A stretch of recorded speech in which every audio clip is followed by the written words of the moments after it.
How to remove a text from video in CapCut. Hello everyone, this is Max. Welcome back to another tutorial video. So let's start without wasting any time.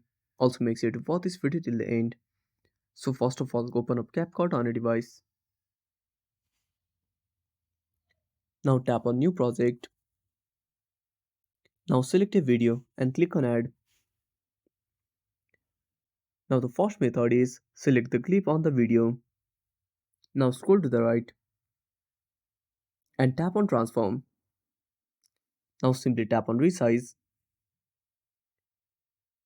Now resize the video so that the text part is removed. Now tap on the tick icon. Now the next method is go back. Now tap on overlay. Now simply tap on add overlay. Now select the video and click on add. Now select the other clip. Again tap on transform. Now tap on resize. Now select the empty portion